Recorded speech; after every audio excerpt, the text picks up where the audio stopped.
gonna have a headache, at least have an excuse. Yeah, I know, it's Yeah. debilitating. I know. Sure.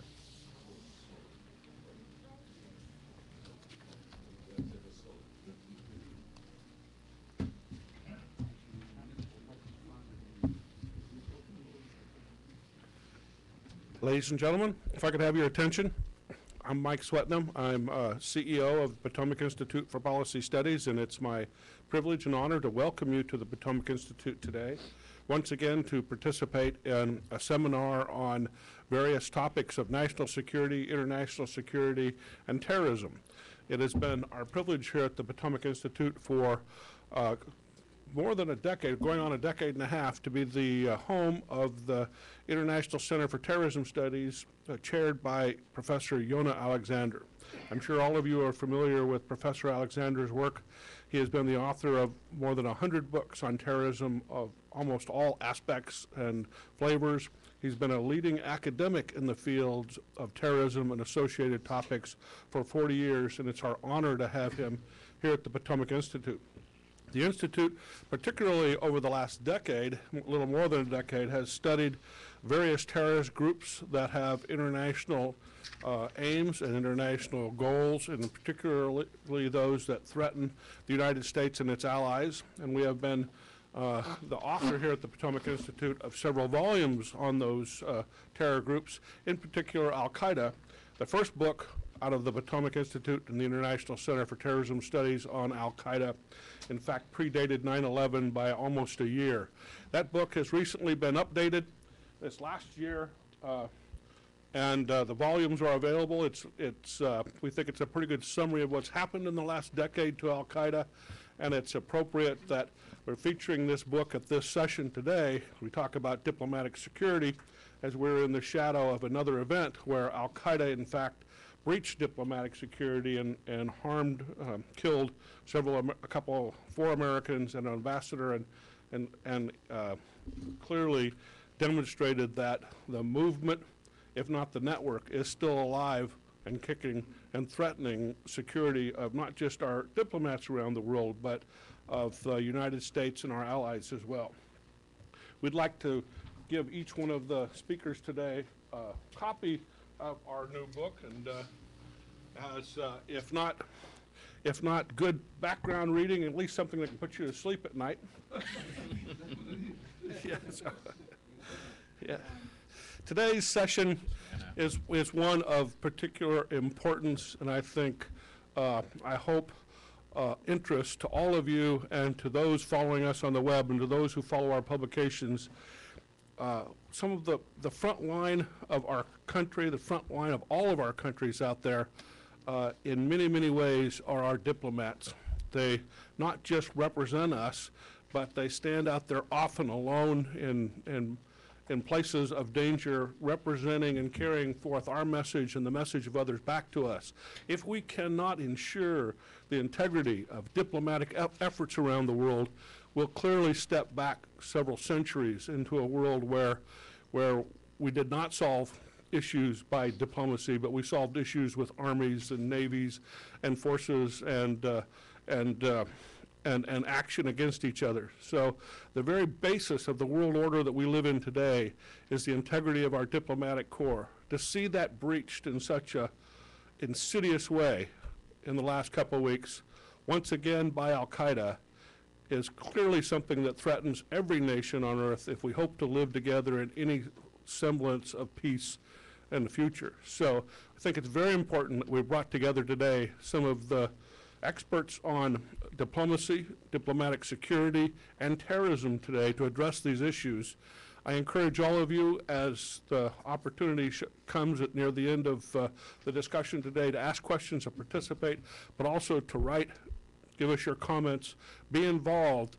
The discussion is very important. The continued scholarship is important if we're to figure out how to solve these issues and address them in a way that increases the security of all. So with that, I'd like to turn the program over to, as I say, I think one of the world's greatest academics in the study of terrorism, Professor Yona Alexander.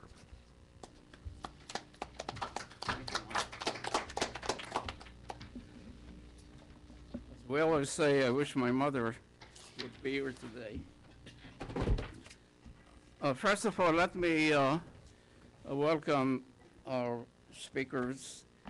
And since we do have their bios, so you can read their background and all the details, let me first introduce them, and then we'll make a few remarks. First, Ambassador Charles Ray, right here, who is the former U.S. Ambassador in Zimbabwe and Cambodia, and I will mention some other posts later on.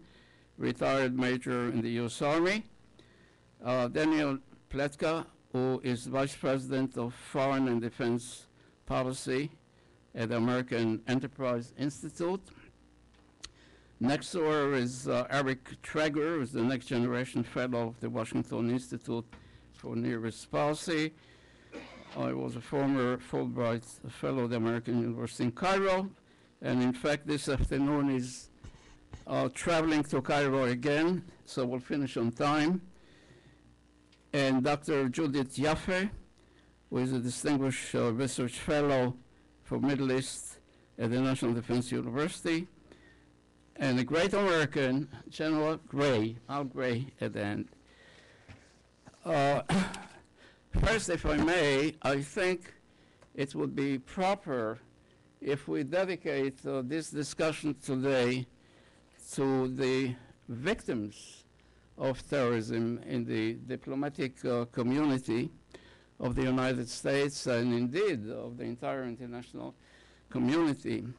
And in fact, when we had a seminar here this month on marking the 11th anniversary of the attack, the Al-Qaeda attack in the United States, it is interesting that in addition, obviously, to the American victims, there were victims of some 90 countries around the world.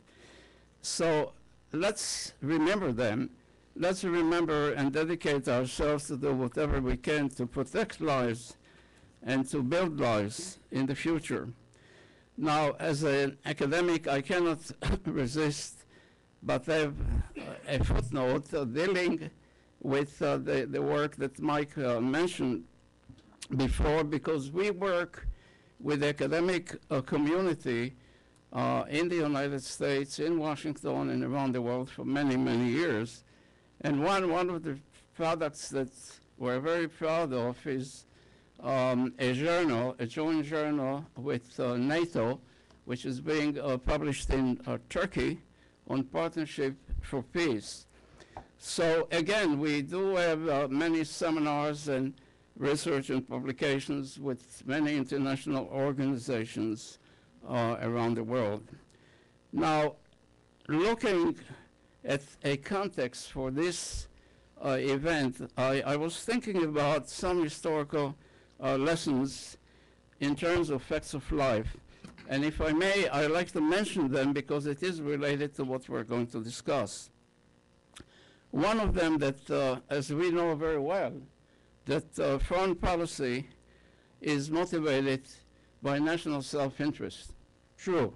But secondly, I think it is important to remember that all the nations around the world, they rowed together in the boat, in the same boat, which really means that we must conduct our relations on the basis of interdependence of states. In other words, diplomacy is really critical.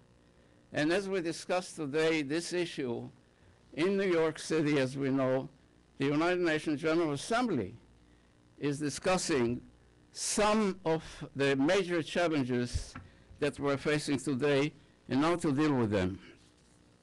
Now, obviously, if we look at the current situation, as Mike mentioned, we still have to deal with Al-Qaeda. May I suggest that we have to deal with other groups as well, like Hezbollah in connection with Iran and Syria and so forth.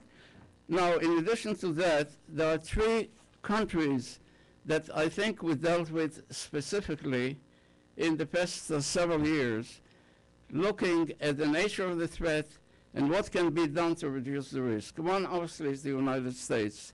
In terms of the attacks against the U.S.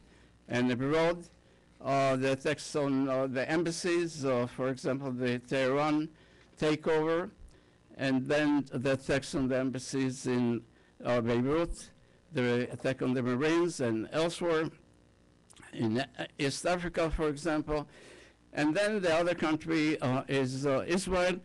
If you look at the data, you will see that the Israelis obviously were targeted for decades. In fact, I remember one particular case, a friend of mine, a colleague of mine, Ambassador Shlomo Argov in 1982 was the Israeli ambassador in London. He was actually targeted. He was mortally wounded by the Abu Nidal organization. And then, of course, we have many attacks throughout the world, such as the attack on the Israeli embassy in Buenos Aires. And finally, I'd like to mention Turkey, because Turkey was attacked in the United States.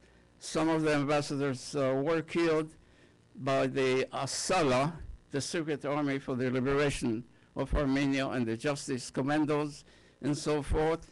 And Turkey was victimized in Europe for many, many years.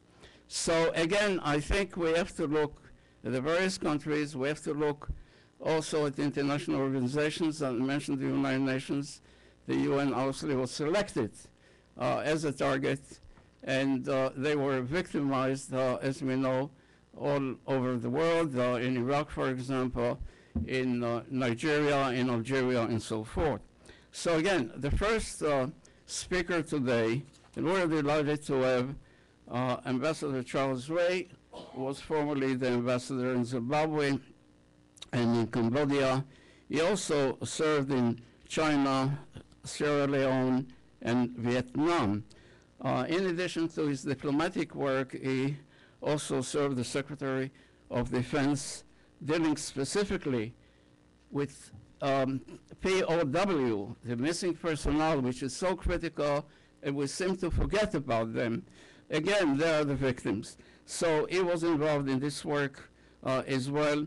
In addition to that, he served in the U.S. Army for some 20 years, and then when he retired, he was a diplomat in residence at the University of Houston. Ambassador Ray, please.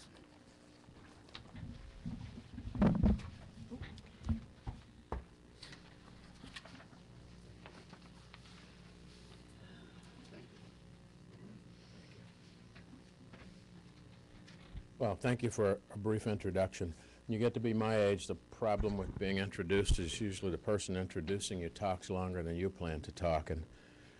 And if they read my entire bio, it makes me feel I should be lying on a platform with flowers on my chest, actually. You know, there's a tendency to think of the need for enhanced security for our diplomatic establishments concurrent with the increase in international terrorist events over the last couple of decades. The fact is, though, that this problem has existed far longer than Al-Qaeda or some of the other groups that we know. There's a tragic history of attacks on U.S. embassies and establishments and other nations' embassies, as you just heard, that predates 9/11, even before the attacks on our embassies in Lebanon, in Kenya, and in Tanzania. In 1964, for instance, our embassy in Gabon was bombed, and 3 years before the 1968 Tet Offensive in Vietnam, which saw armed enemies enter our embassy, that same embassy was bombed. In 1979, in addition to the embassy in Tehran being taken over by radicals and many of the staff held hostage for more than a year, our embassy in Tripoli was burned. In 1986 in Jakarta and 1987 in Rome, our embassies were attacked by elements of the Japanese Red Army. In most cases, except in war zones like Vietnam or in places like Lebanon, our response to these attacks has been to beef up security for a short period of time, curtail movements of people, but very quickly we're back to business as usual. Only after really serious incidents, such as those that happened in Nairobi and Dar es Salaam, did we adopt a more or less permanent effort to provide better security and make this part of our policy. My own experience with diplomatic security predate my entry into the Foreign Service in 1982. I recall well in 1968, during my first tour in Vietnam, which began just a few months after the Tet attacks, visiting the embassy in Saigon with its barricades, its blast shields, and armed guards all over the place. Now, admittedly, this was a war zone, and the facility had already been attacked twice. But the diplomats and others who had to work in that fortress-like building were just harbingers of things to come. When I finished my last tour in Vietnam in 1973, I went on to Korea, where I spent several years with a number of military commands there. In Korea, we didn't have quite the same security problems we had in Vietnam, but we had problems. There were fewer problems at the main embassy compound because the Koreans who were lining up to get visas didn't like to have their waits disturbed. But our old, I don't know how many of you are old enough to remember USIS libraries, were favorite targets of young Koreans whenever they were ticked off at the U.S. about anything. During the 6 years or so that I served in Korea, the USIS libraries were burned, I think, 3 times. Despite these instances of U.S. diplomatic establishments being targeted over several decades, what I noticed from a military point at that time was that security at these facilities was remarkably light. It was a joke in most cases. When I retired from the Army and joined the Foreign Service, this was still the case in all too many places. When we had incidents, we would tighten up security for a while, but by and large, things would be back to business as usual within days. Our embassies and consulates remained relatively open and accessible until the devastating attacks in Kenya and Dar es Salaam, and then the 9/11 attacks on U.S. soil.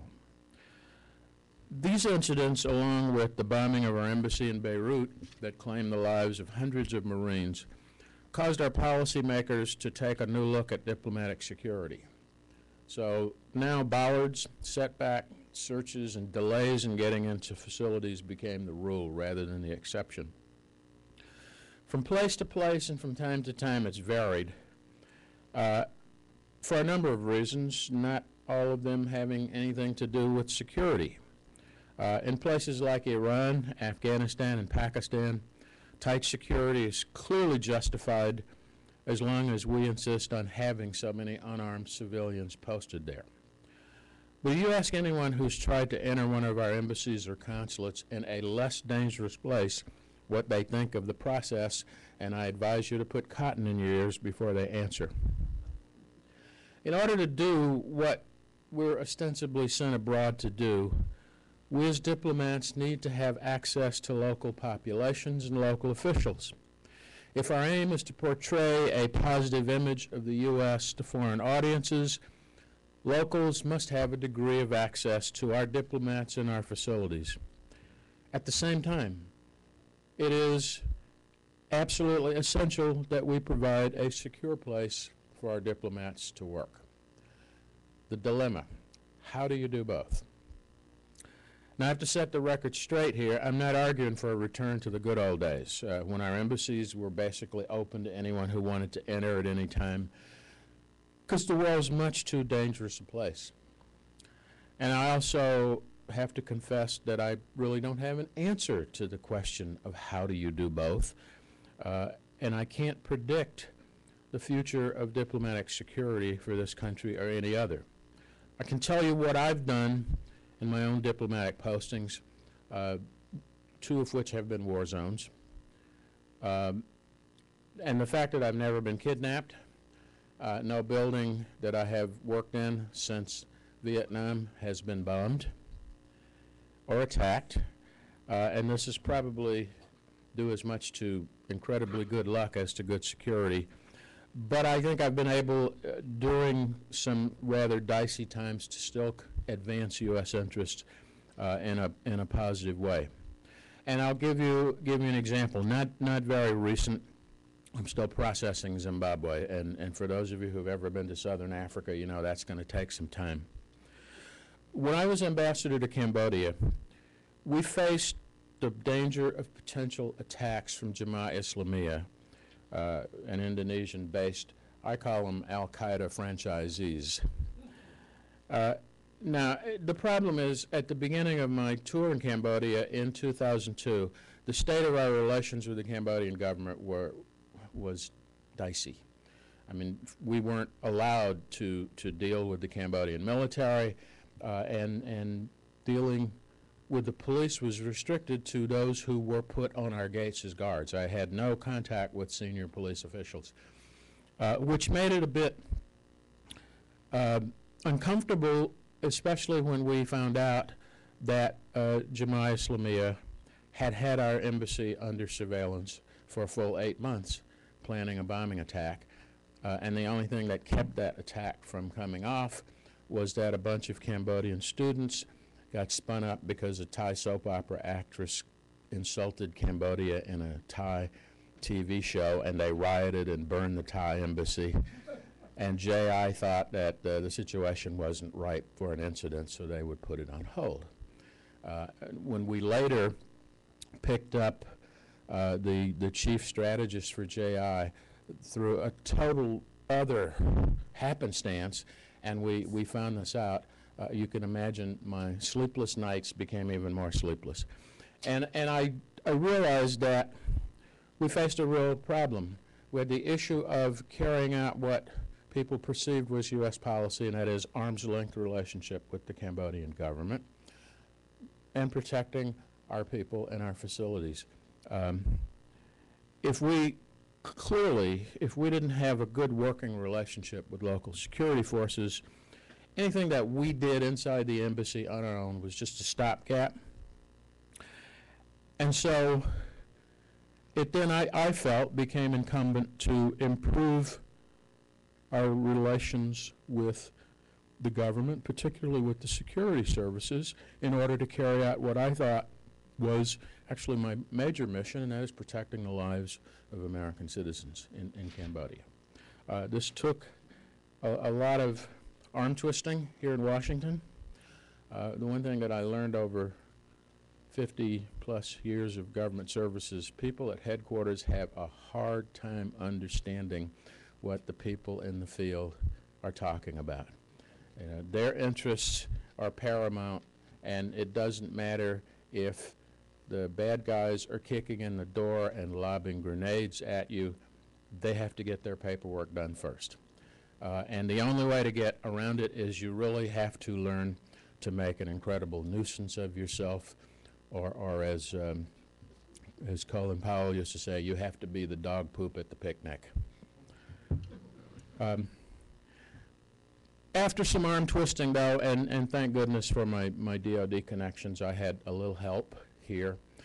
We were able to get permission to change the dynamic.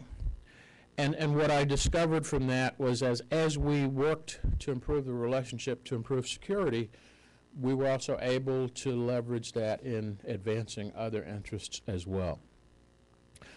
And that's just one example of issues. I was in Sierra Leone during the war there back in the 1990s with a military coup and a rebel army being funded by Charles Taylor from next door in Liberia. Those were interesting times, and a group of South African mercenaries using Russian equipment. It was like something out of a Ludlum novel for the screen. It was absolutely incredible. Loved it, every minute of it. But from this one example, and I think those of you who have worked in this business for a while can think of a lot of others. I've come to the conclusion that while I can't predict what the future course will be, there are some things I think are absolutely necessary if we're to balance the security with advancing our interests. They don't have to be mutually exclusive.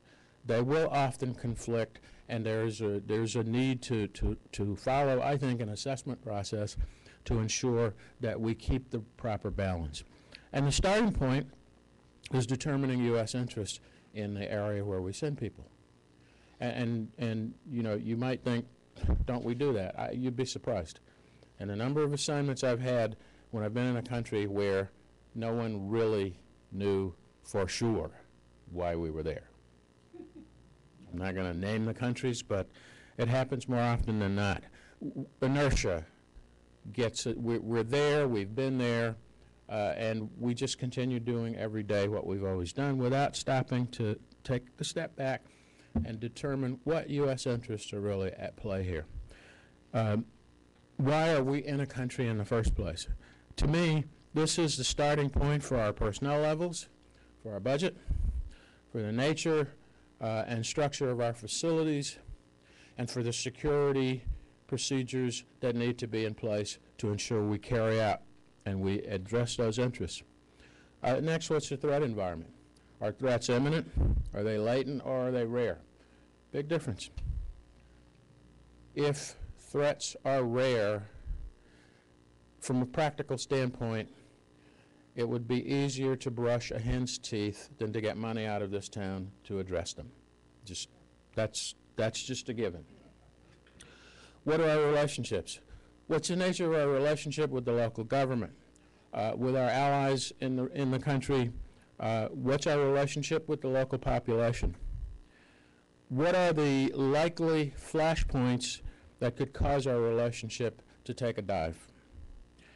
And what are local interests, and by this I mean government interests, that might conflict with U.S. interests? And this is very important when it comes to security. I served in one country where the government had a very cozy relationship with Iran on the one hand, but they liked our investment flow on the other. Now, on a normally day-to-day, this really has no impact. But if you start talking about tightening security or taking a closer look at certain Iranians who are traveling back and forth, you can see where that could create problems. It's best to know that going in. What are your sources of information about your security situation? How reliable are they? And can they provide us with information far enough in advance so that we can put procedures in place to ensure security is adequate? Resources. I sort of hit on that on the interest part, but you really need to have a spreadsheet of what money, training, personnel, equipment, infrastructure are available to support your security requirements. What are the weaknesses and vulnerabilities of your infrastructure and your personnel? And after you've done an objective assessment of all these, comes the real hard part, deciding what to do about it. Because I know some of you have probably heard the buzz over at State about ambassadors or chiefs of missions as CEOs. You know what a CEO is. I haven't figured out what it is in State. I mean,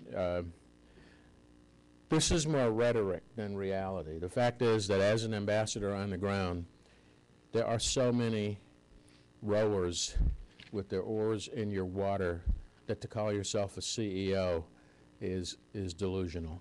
And the fact is that bureaucratic realities, budgetary constraints, and political factors will all conspire to tie the hands of the people on the ground to be able to just do what needs to be done. If we are to, in fact, have chiefs of mission as CEOs to be able not only to carry out their mission of advancing U.S. interests, but to respond effectively in protecting their facilities and their personnel and other Americans in the country, we have to empower chiefs of mission with more than just words. They have to be given a clear mandate that they are, in fact, in charge, and then they have to be given the resources to enable them to implement the decisions they make. Now, what are the prospects of any of this happening in our lifetime? I'm not going to answer that one. I think I'll let you do that. Thank you.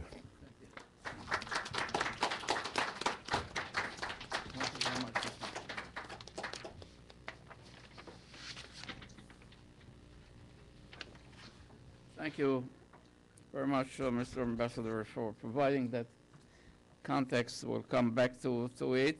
We're going to proceed with our next panelist, Daniela Pletka, as I mentioned before, Vice President of Foreign and Defense Policy Studies at the American Enterprise Institute. I'm just going to mention one highlight there. Important work at the Senate Committee on Foreign Relations as a senior professional staff members focusing on the Near East and South Asia. We are following her work at AEI for a long time on security matters dealing with Iran, weapons of mass destructions, the Middle East in general, Syria, Israel, the Arab Spring, and so forth, but also South Asia, on Pakistan, India, and Afghanistan. I may mention a recent study that I think was published in May this year on Iranian influence in the Levant, Egypt, Iraq, and Afghanistan. Daniel, please.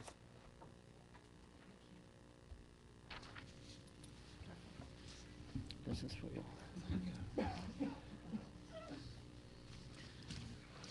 Goodness, I didn't eat lunch. Are you okay? Thank you all very much. I don't usually speak at the podium, and forgive me, I have a bit of a headache, so I'm not quite myself. I'm not an expert on diplomatic security, so you've all been brought here under slightly false pretenses in the sense that my name is on the list. But I have spent a lot of time looking at first of all, the legislative environment that surrounds diplomatic security, but also the question of terrorism and the threat environment for the United States. Let me start with a little story. I bet Mike remembers this story. I went to work on the Hill in 1992. And I had had a background as a journalist, and so I had a sort of a wider range of people that I worked with, both in journalism and in government and in various areas of the State Department. And in 1993, many of you, I'm sure, will recall, was the first World Trade Center bombing. Right? Obviously, it was a small event in comparison to what happened 8 years later. But I think most of us who look at Al Qaeda agree that it was symbolic not only at that moment, but also in the decision to actually return to the World Trade Center on 9/11. And what happened? There were a number of perpetrators. There was a pretty serious investigation. There were some names that were discovered to have been part of it. Some of the individuals involved had fled the United States. Now, how do you manage a situation like that? Remember, most of the terrorism that we had addressed had not been on American soil. We're not Israel, we're not Israelis. So when we faced up to the threat of terrorism, in places, for example, like Lebanon, where we had the most experience, where our CIA station chief had been killed, where our embassy had been bombed, and where we were really familiar with some of the terrorist groups that operated there, we were dealing in a foreign environment. There was never a question of it being an issue of law enforcement. So one of the people who had been involved was out there, and I got a call from a friend of mine who worked in diplomatic security at the Department of State. He was calling me on the down low. And he said, listen, I need your help.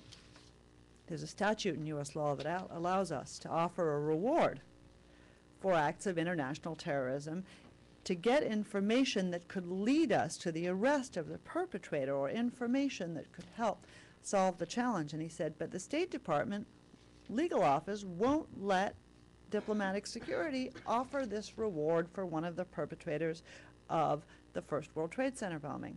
Why not? Because this wasn't an act of international terrorism, according to the Department of State. Now, once we threatened to amend the law, and we had several unpleasant conversations with the Department of State, we finally got them round to the right side. As I'm sure you're all aware, the rewards program is now an important part of our fight against terrorism, and we actually pay out rewards, and it's not unhelpful to us. It's often unhelpful to the people who are in receipt of millions of dollars from their local village, because they have a hard time explaining that away, but that's a different part of the problem.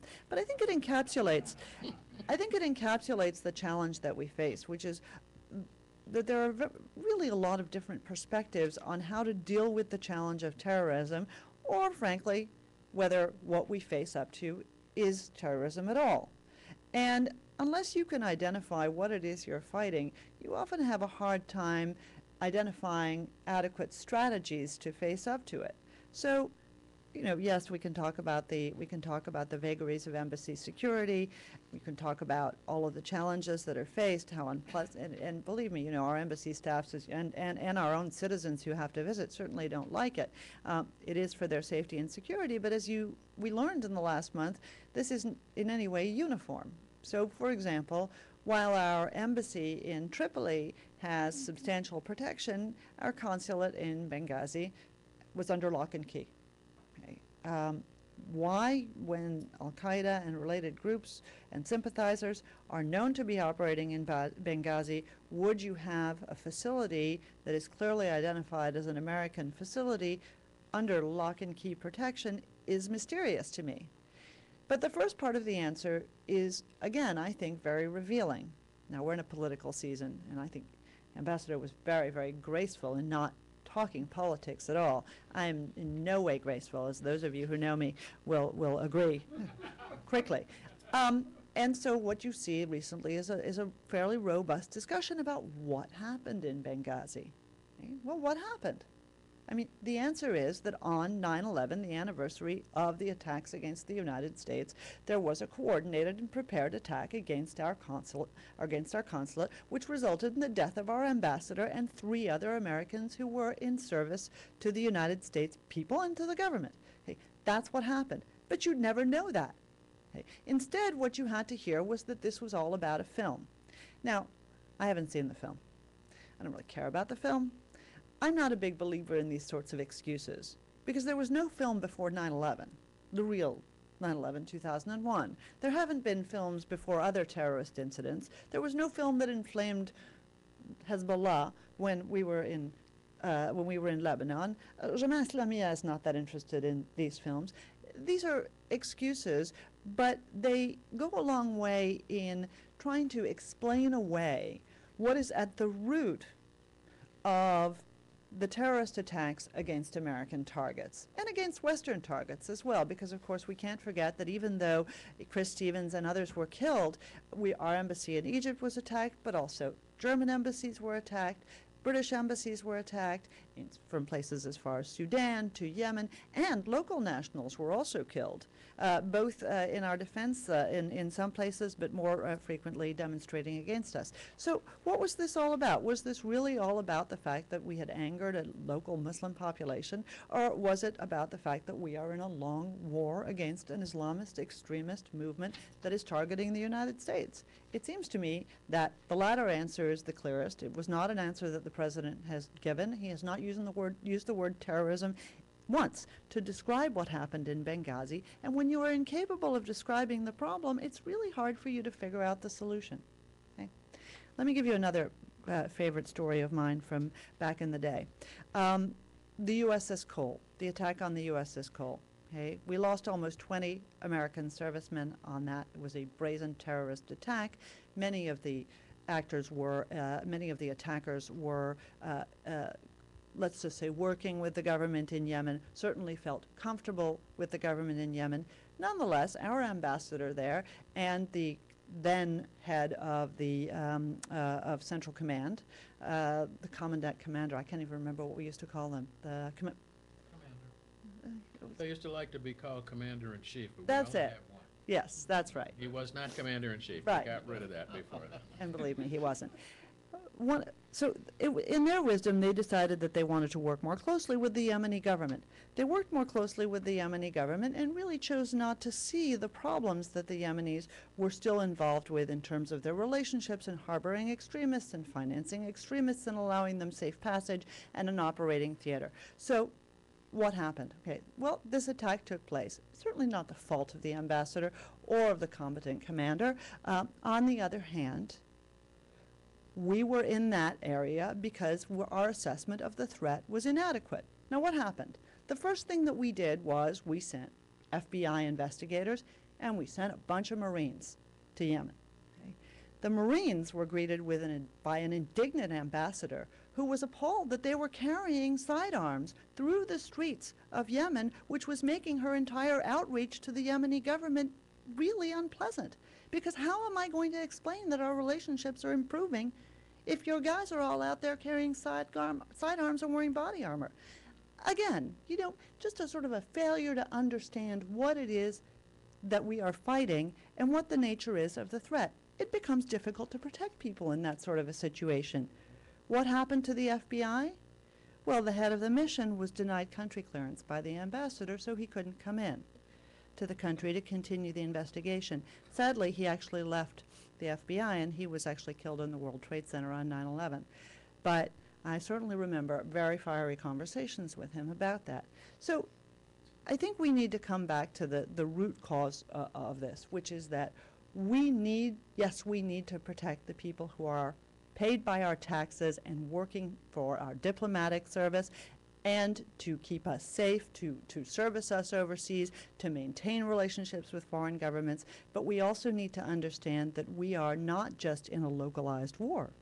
It's not just a war in Iraq or a war in Afghanistan. This is a larger conflict with a group that seeks to target the United States wherever it can. And when you do things like leave your embassy or your consulate under lock and key, then what happens is your people get killed. And there's really no excuse for that. It's a failure. We should be protecting American citizens, and we should be protecting people who are out on the front lines for us. Everybody's always indignant when our soldiers don't have body armor. Okay? This is the moral equivalent. And we need to remember that every single one of our folks is operating in an environment like that, and we need to be alive not just to the local environment, but to the threat that we face everywhere. So that's what I would underscore, and I think it's a good moment to move on and talk about the Muslim Brotherhood as well. Thank you very much. Thank you very much.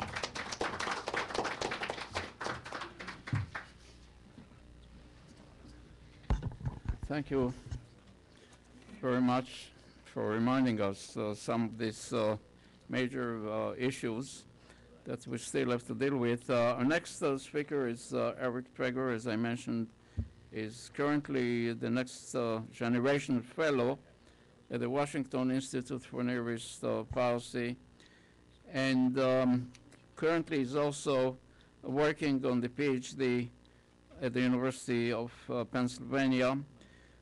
He was actually in Egypt last year when the anti-Mubarak revolt began, and he's going again, as I mentioned, this afternoon.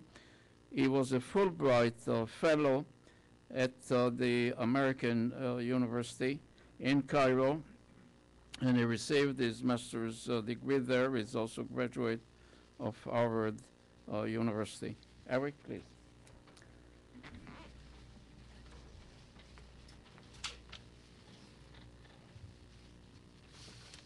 Well, thank you very much, and thank you for having me. I think I'm going to just start off by echoing one of the points that Danielle made, which was that it's important to emphasize that the attacks we saw 2 weeks ago were very, very much pre-planned. That's not only the case in Libya, which Danielle outlined correctly, but in Egypt as well. There was the storyline in Egypt as well that there was this web video. I don't even think it's worth calling it a film. We shouldn't call it a motion picture, right? It's a web clip that was later used by terrorist organizations to kind of create cover for these pre-planned protests. Al-Gama al-Islamiyya, which refers to Sheikh Omar Abdul Rahman, the blind sheikh, as its supreme leader, had declared protests in front of the U.S. Embassy on 9/11 as early as August 30th, and had only on September 10th, the day before, referred to this web video to kind of drum up support. Well, as someone who follows Egypt, and again, I'm also not a diplomatic security expert, I think one of the key concerns coming out of the aftermath of these attacks is the response of the Egyptian government. I mean, very, very different from the response in Libya. And in Libya, the new government very quickly decried the attacks, promised to cooperate with the United States. You actually had a public outcry against the attacks and even sort of a vigilante attack on the terrorists, which was a very interesting, somewhat disturbing response, because of course you'd like a strong government in Libya that could take care of that instead of a vigilante, but nonetheless an encouraging response in Libya to some extent. In Egypt, a very, very different response. In Egypt, you had a newly elected president who's been coming hat in hand to world capitals, who waited about 48 hours before saying anything, posted a bizarre message on his Facebook wall, vaguely alluding to the attacks and really taking issue with, again, this web video. And then only after a phone call from President Obama, that was apparently a very tough phone call, finally coming out in Brussels. He had already traveled to that point and decrying the attacks. So what is going on here? Well, you know, if you speak to people in government right now and you know, kind of around Washington, there's this sense that, well, you know, Morsi, okay, he needed a little pushing, but now he's on the same page. Now he's finally defending our embassies. You know, my perspective is he's supposed to defend embassies. You don't get a cookie for that. So what's going on, right? Why this terrible response? I think there was the expectation in the aftermath of Egypt's revolt that the Muslim Brotherhood, sure, they would probably, you know, win elections, but once in office, they would moderate. That kind of 83 years of rhetoric was bluster. It's the thing that you say when you're an opposition movement, and things look very, very differently when you're kind of the, you know, the top dog. And, you know, this is even something that Muslim brothers have said to me. I was speaking to a top Muslim Brotherhood political leader back in July, and he said, listen, you know, previously we were driving a truck, now we're driving an oil tanker. So we have to be very, very careful. We're going to be very careful, very pragmatic. Clearly, they're not being careful or pragmatic when they wait so long before decrying an attack. Here's why the Muslim Brotherhood hasn't moderated and responded as it did. And I should say that not only was Morsi slow in responding, the Brotherhood itself, as the attacks were ongoing, praised the attack on the U.S. Embassy in Cairo and then immediately called for new protests on the Friday as a follow-up. And those protests would have led to Tahrir Square, which, as you know, Cairo is roughly, you know, 2 or 3 blocks from the U.S. Embassy. So the Brotherhood's response was extremely disturbing. Here's what needs to be emphasized about the Muslim Brotherhood. The Muslim Brotherhood is not like a standard political party.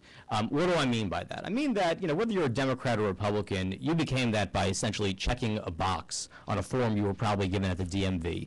That is not what it takes to become a Muslim brother. Muslim brothers are specifically recruited from mosques or high schools or their universities, and from that point onward, they enter a 5 to 8 year process in which they are slowly promoted through 5 different tiers of membership. And at each one of these tiers, they're given an exam, sometimes written, sometimes oral, that tests them on knowledge. There's a brotherhood curriculum that involves, you know, kind of basic religious studies as well as key brotherhood texts from the writings of Hassan al-Banna, Sayyid Qutb, and Hudaybi.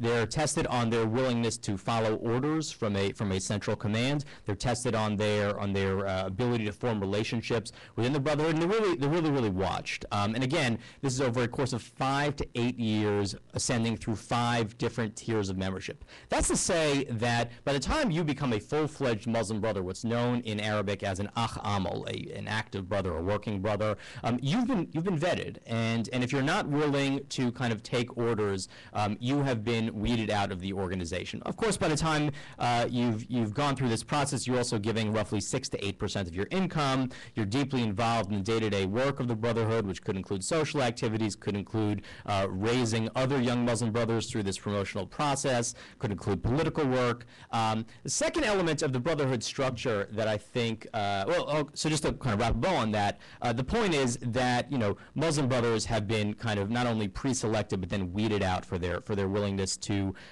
follow the organization's orders and for their commitment to the organization's dogma. that's the first part of what it is to be a brother and why it's unlikely that the Muslim Brotherhood is going to moderate and respond moderately when, for example, an embassy attack is attacked. Secondly, the second part of the brotherhood structure I think is really important is this nationwide pyramid hierarchy. The very bottom of that structure, you have what's called usras, families. These are roughly 5 to 8 person units in which every Muslim brother meets for about 3 hours a week. And within these families, they review the brotherhood curriculum, they plan local activities, they share elements of their personal life, and they kind of discuss the local program. The key to these families, not only the local organizational aspect, but the fact that the social relationships of Muslim brothers are embedded into this structure. So it's very, very unlikely that a Muslim brother is going to leave the organization because he'll basically be shunned by his best friends in his usra, in his family.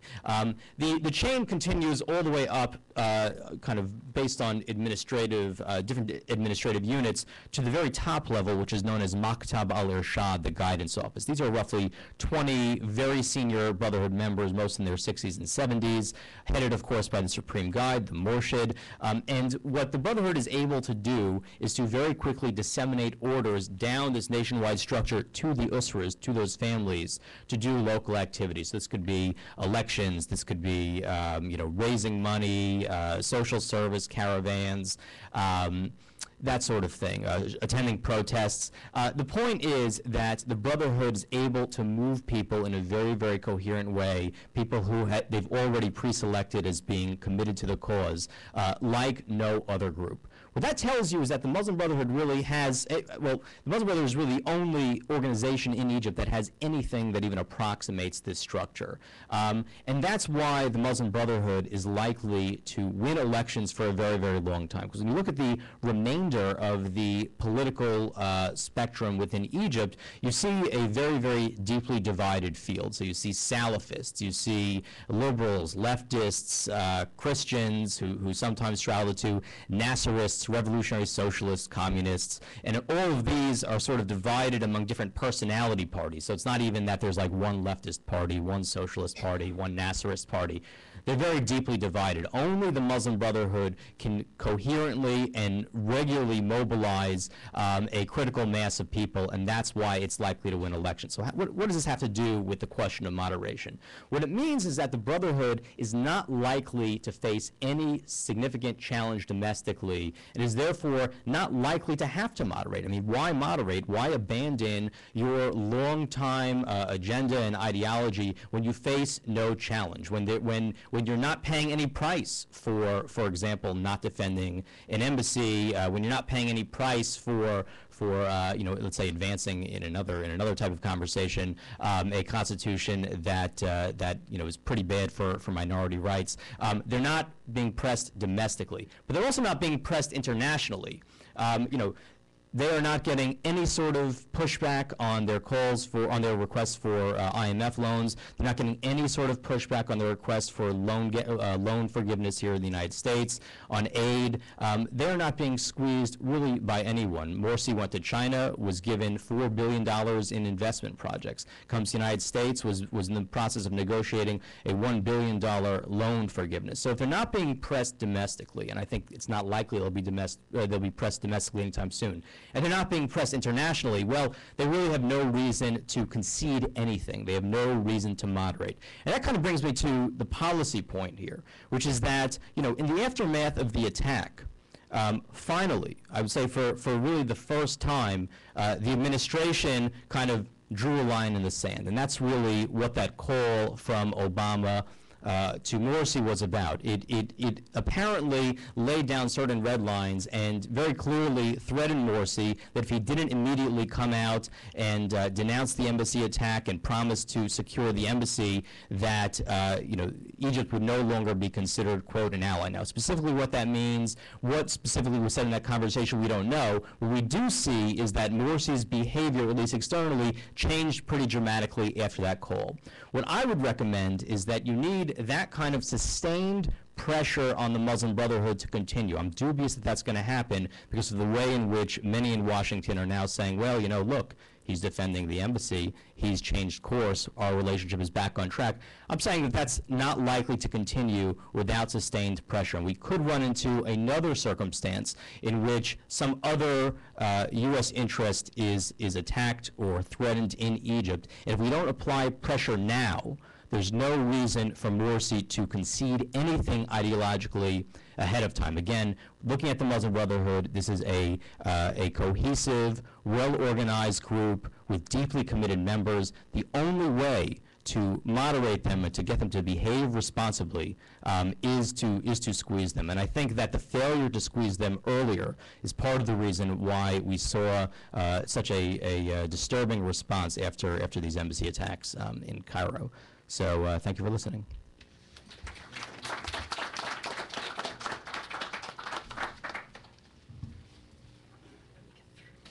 But he has the same problem. We leave some of the questions for later on. Our next speaker is Dr. Judith Yappe. She's here. I just want to say one word. I mentioned your appointment at the NDU, but I really remember on personal, professional level, your very important work at the agency and elsewhere for many, many years, dealing with the Middle East and South Asia and Iraq and the rest of them in the Gulf. And you received medals for that. Yeah, but we won't talk about that. No, we It's won't. secret. Okay. And we really appreciate their participation. She just came back from somewhere in the Middle East yesterday. Well, actually, I was in, are we on now? I was in Abu Dhabi. You know, it's 14 hours to get out there. You go to work night and day, and 2 days later, you're on the plane coming back again. And I haven't slept, but I'm wide awake now, I think. I'm also going to try this new technology stuff, because if I don't do that, I'll forget where I am. Well, we've heard a lot of interesting different things, and I just wanted to make one comment that I was interested as I listened to Eric, because I'm going to talk to you about it's all going to be very personal, what I want to say, and it reflects on experiences that I had both in my time at CIA and since then, and my long time in covering this area. And when I was listening to Eric describe Muslim Brotherhood, one of the last projects I did at the agency was a worldwide look at Islamist organizations, whatever. And what is amazing is you really only have two mother lodes. You have the Muslim Brotherhood as a model, which goes back to 1928 in Egypt, and you have for the Sunni world, and you have Hezbollah for the Shia. And both of them are very parallel and very similar. They recruit the same way. You're vetted for your loyalties. You come out of the mosque. You're recruited through family, tribal, clan connections, and that's where you do your work. And it's very hard to penetrate them from the outside. So trying to, stick somebody from inside to report on it, boy, this is not the mafia in the United States or the Communist Party in the 1950s. I think we needed to learn that, and I think we did. But it also reminds me there's similarities in structure and indoctrination, determination of loyalty. It's Muslim Brotherhood. It's Hezbollah. Certainly it's the Ba'athist Party as defined by Saddam, and I think by Assad too. I think maybe, and again, this is a politically incorrect comment, it's the Tea Party, because you find loyaltists are very deep, and if you don't follow the doctrine, you're out. Now that's a scary thought. So what I want to talk about, and I call this sort of a David Letterman look, 10 lessons that I learned about terrorism and diplomatic security. And I think as Yona introduced me, I spent 20 years at the CIA, actually it was a little bit more than that, but then I was allowed to go outside the building, and having been out, I did not go back. I stayed at NDU, where I was as a visitor, and liked it so much, and being out in the outside world, that it was hard to go back into that other environment. But my area of expertise, as it says, Iraq, Iran, and Gulf. But my time at the CIA included 3 years in what in the mid-1980s was established by Bill Casey as the Counterterrorist Center. And this was to be new, and he was tired of reacting to, that the U.S. was always reacting to something that had already happened.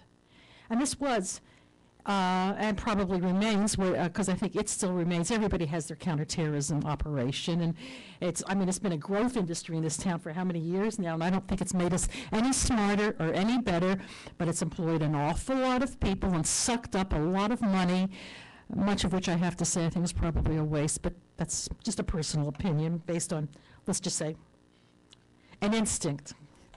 That sixth gland or whatever, I don't know how many I have, but the point is, this was meant to be proactive, and I was in part of the DI, the intelligence director, and we were a small group within what was basically a DO operation.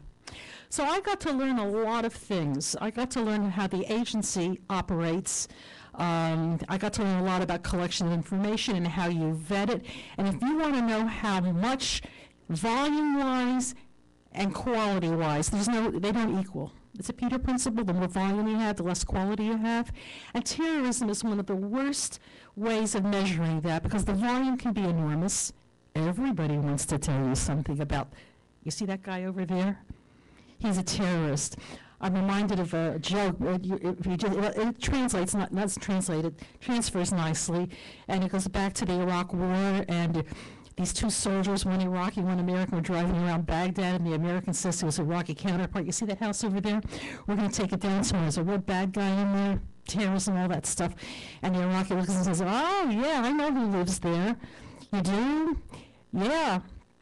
Something like he deserves it. He says, well, what do you know? Well, we've been in some bad stuff. He killed a member of my family or whatever. Oh, yeah, when did that happen? 1387, and we're still, well, yeah, there are long memories, and there are measures that we don't quite understand, and there's a perfect willingness if you want to analyze how good information is. I also teach at GW, and I tell my students, I don't care if you're an intelligence officer, whatever you're covering, you're reading a newspaper article or a journal article or a book on anything, you got to ask yourself, why is this person telling me what they're telling me? What do they want to convince me of? Oh, they're not doing it for money, they're doing it for love of whom or hatred of what? Because there's always a motive, I don't care. I just happen to think that way, I guess. So, but I have to tell you that when I was especially in CTC, but my whole career has been on Iraq, Iran, Hezbollah, Lebanon, and I want to get into that in a minute, but I have to tell you also that not a day goes by that I don't think about what brought me to that job in counterterrorism, in that place, at that time, and what I saw and what I learned there. And I'm going to go through a little bit of that today, because I think that history repeats itself. Much of what we've seen today, those lessons that needed to be learned, the mistakes we made, the problems we have, they haven't changed. They get fancier, they're more complicated maybe, but basically they're still there. So I said I come to this topic from a very personal perspective. I'd worked on Iran after the revolution and the export of the revolution and what that meant.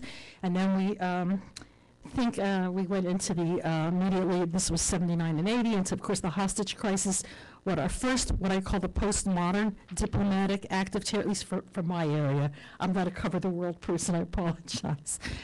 I'm a Middle Eastern maniac, and always have been.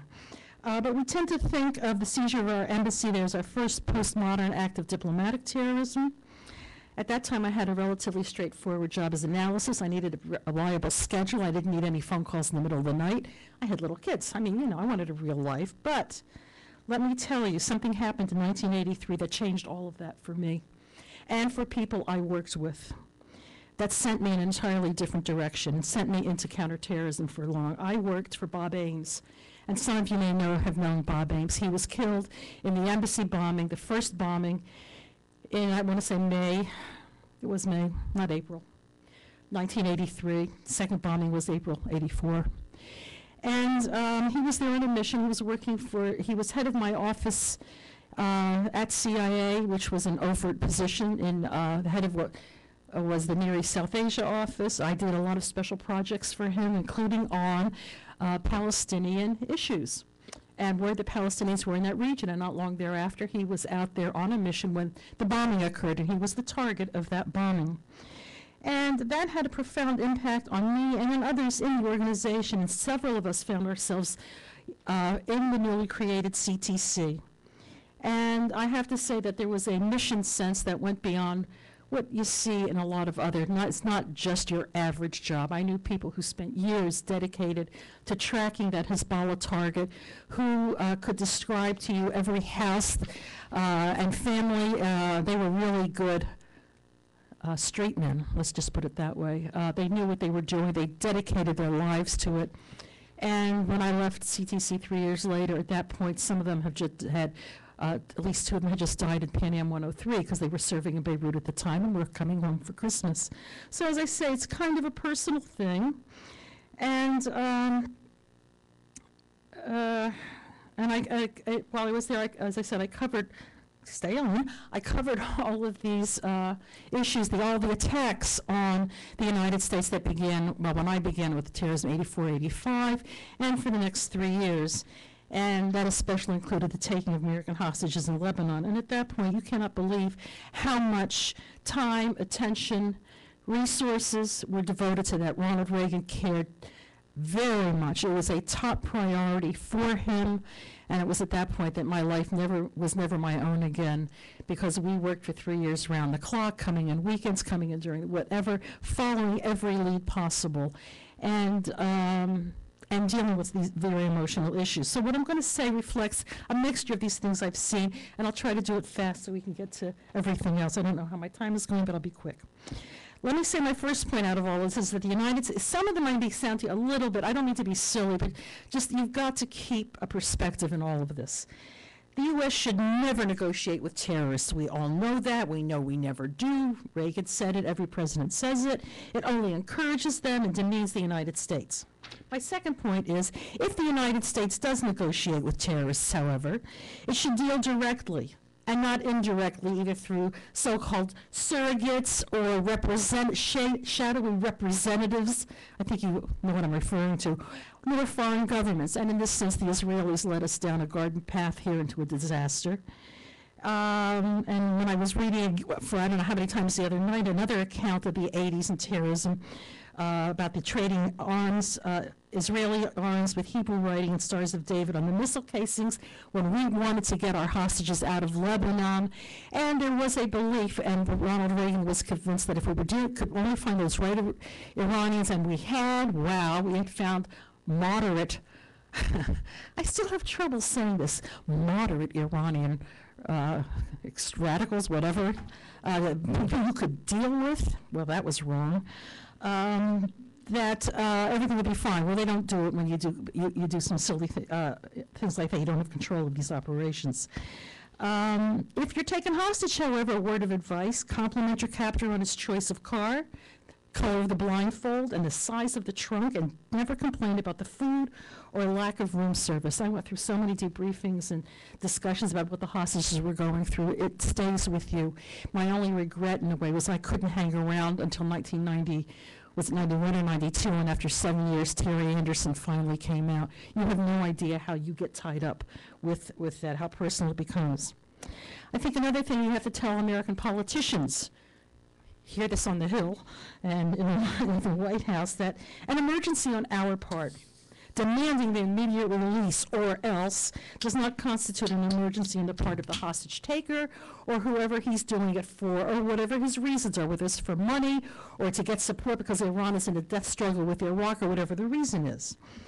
President Carter, I think, learned this well. Regional events are never wrapped up neatly for the nightly news. This is Ted Koppel on day 395 of the hostages in Lebanon. Some of you may be old enough to remember that. I'm appalled to think I have students, graduate students, don't know the Vietnam War. I mean, what a shock to me, but I guess I'm just an old person, right? So be prepared. And they're never tied up just in time for presidential elections. Everything is, we seem to think the world revolves around elections, and that we can control foreign policy. Well, you do that at your peril, as I think we also find out. But be prepared for long, complicated, convoluted, and failed negotiations. And remember the long years that Terry Waite, 5 years, Terry Anderson, 7 years, and all of them spent in captivity. And when we thought we had negotiated that great release in Iran, I know, what do we call it? Iran-Contra, Iran Gate. Hezbollah released 3, having received their payments. only to take 3 more because they always kept a stable of at least a dozen American hostages, a bunch of French, whatever. So it's not a game that ends. My first point, I come back to that again. It never ends. I said, I'm up to 5 already, I'm going fast, okay? Information collection on terrorist and planned operations, it's easy to get. It's hard to confirm, and it's probably part of a deception. Anyway, it is true. In the past, 10 to 15 years, we've seen incredible advances in the amount of information available out there. I can't imagine how analysts today deal with the multiplicity of sources. Who could read all that crap? And frankly, that's what I think a lot of it is. But you've got the IT revolution, you've got Facebook, you've got, I don't even know what Twitter is, but let me throw that in there. Because I hate Facebook, but wow, there I was. But mainly, what do you catch in a lot of these things? You can set up operations. You catch some teenagers, like was it the kid in Chicago, 18 years old, who wanted to blow up a bar, and the FBI set him up with false weapons. I mean, how many operations have we heard? Great, I'm glad they got a potential stupid guy off the streets. But I'm not sure this really does much for the overall problem. The 9/11 plotters made a lot of mistakes, as I think we remember well. I testified twice for the 9/11 Commission, and I followed a lot of that stuff. And I think we're all familiar with how many clues were missed. Local law enforcement, people in flight schools, people just on the streets were picking up a lot of stuff, sending that information in. There was information passed on up to the White House, including the famous PDBs of August 2001, and what happened? Nothing. 9/11 happened anyway, which again reminds me that there are a lot of reports you'll get. What do you do with them? Now, I have to say that there's a lot of clues. For example, the information that's going to be coming out on Benghazi, I believed from the beginning that had to be that was a very cleverly and longer-ranged plot.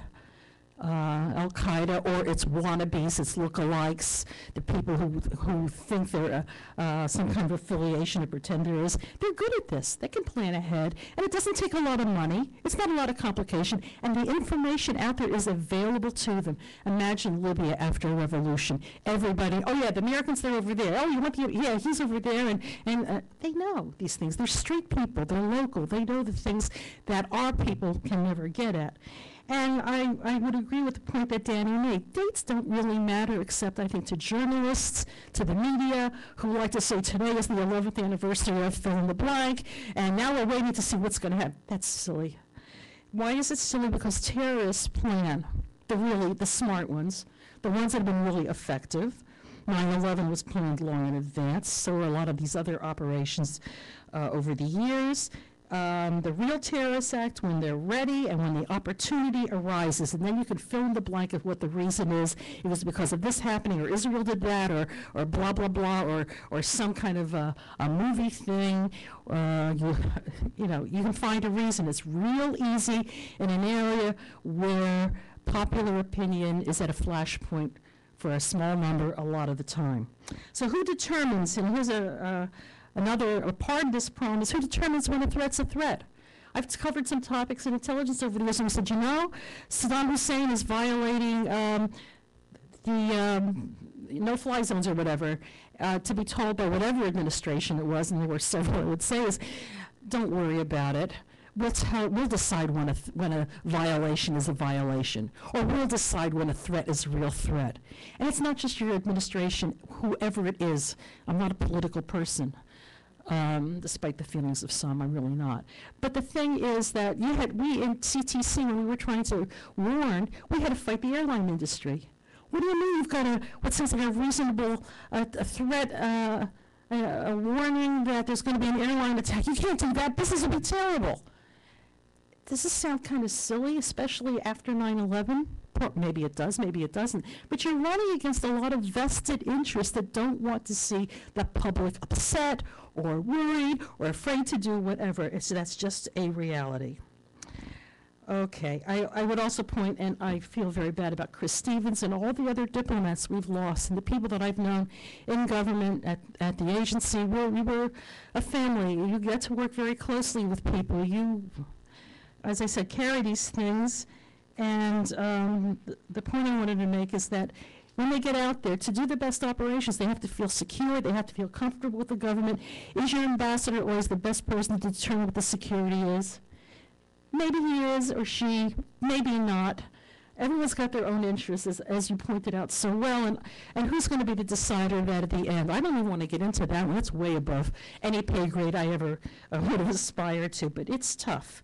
I think Ambassador Stevens was just the kind of person that is so successful in the region. I know diplomats don't like to hear the term Arabist, but let me tell you, in the true sense of the word, he understood the culture, the language, the politics. He loved it all. He related to the countries he served in, to the people he served with, and that's what you want the best of your ambassadors and your diplomatic representatives to be able to do without losing their focus. And I doubt that he ever did.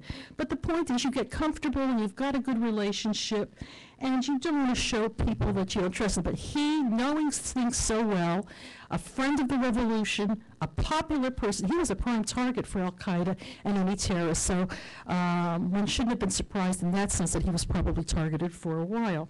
I'm almost over. Let me make a simple and stupid point. Simplest operations are the most effective. Isn't it amazing that after 30 years since the Beirut bombing that killed my boss, truck bombs are still so effective, and that some of our leading politicians can't travel on an airplane because their name is somebody else's identity, or it's been stolen, is on a terrorist watch list. Fine-tuning here, folks. I think also, and this is a broader thing, I'm up to 8, I'm almost finished. Making counterterrorism the top priority of U.S. national security policy does not make us safer, does not strengthen our national security, or give us a smarter national strategy. It's not helped in Afghanistan, Iraq, well, Syria. I'll leave any of these things for questions. It's not worked in Yemen, that's for sure, where countering terrorism is not their prime interest, and they don't want it to be ours. They've got 3 civil wars going on, and a lot of complicated issues, and terrorism to them is one sidebar of that, when there's so many other things that threaten what is happening there. So, number 9, that question, why do they hate us? Is it about Israel? Of course. Is it about our oil imperialism, our neocolonialism? Of course. Is it about our culture? They hate our culture. Absolutely. Is it about our denial of our history and values? This is a much more complicated issue. You have to peel away all the layers. The Middle East, remember, is like an onion anyway. So everything has to be peeled away. And this last one is, of course, of course. Let me conclude with just a couple thoughts for you. Would the risk to U.S. interests and people be less if we changed policy on Israel, if we recognized the Palestinian state, if we withdrew all our military personnel or every American or whatever from the region? I don't think so. There's a lot of reasons, and sometimes you don't have to have a reason when it comes to terrorism. It's the object lesson itself, and it's the impact it'll have both within the regime, in the domestic context, as well as internationally. Look what we did to those guys. That's just so important. Let me say this. We once were seen as people in the Middle East who had had a revolution against colonialism. Remember the American Revolution? Right. We came to the East not for territory or hegemony or power.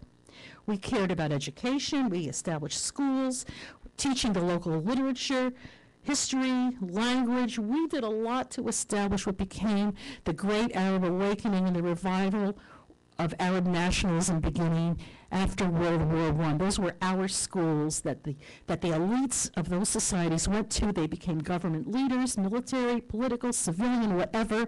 Now a lot of them are gone today, but Roberts College in Istanbul, which is now Bogazici University, AUB, originally also the site of so many of our hostage takings, AUC in Cairo, you name it. We were entrenched out there and respected for that. But that was long ago. We became a superpower. We abandoned our democratic ideals. We joined with autocrats against the people because of oil or the Cold War. Maybe it was spheres of influence. We used balance of power politics and anti-communism to gain leverage and hegemony with what we saw as very stable societies. Now, I heard that. How do we change this perception of America power in a region Whether it's true or not, the point is that perception is more important than reality out there. Dealing with conspiracy theories, you know, they invented conspiracy theories. The region is known for it, and especially when you felt victimized or marginalized, you have to find someone. Taking responsibility is not always an easy thing for why you're weak or whatever. Those are complicated issues best left elsewhere. We're looking at why terrorists use these reasons. And there, I think it's difficult for us to really reach out to a few angry men who are led or misled by visions of martyrdom, sacrifice, power, greed. Is a personal crime? There's a lot of different reasons that lead people to use terrorism as a tactic. But you can't fight a tactic. You got to fight the people. You got to fight the terrorists.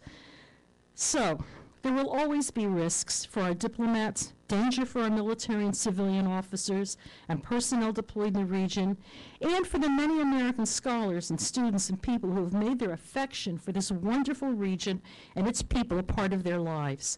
We cannot, I think, as a nation, expect to be loved or admired for our actions, or our benevolent, it's kicking in now, superpowerness.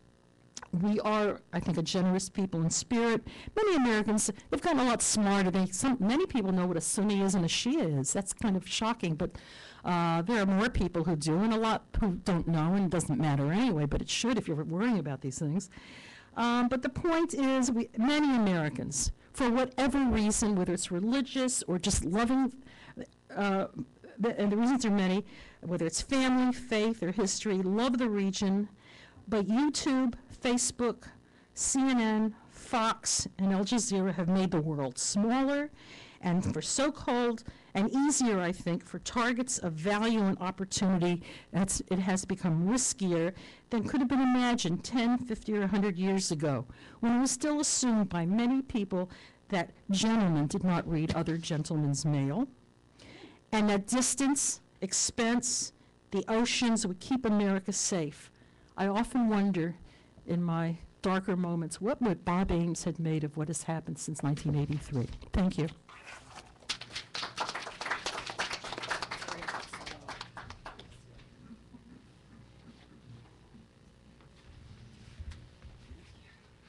It's Jennifer. I wanted to call you formally, but You've done it about 58,000 times. Yeah, I want to, on behalf of Mike Schwetman, who had to leave early, I want to thank the panel for superb contributions. And I think I personally agree with everything I've heard this morning, and that's not normal for me, as some of you know.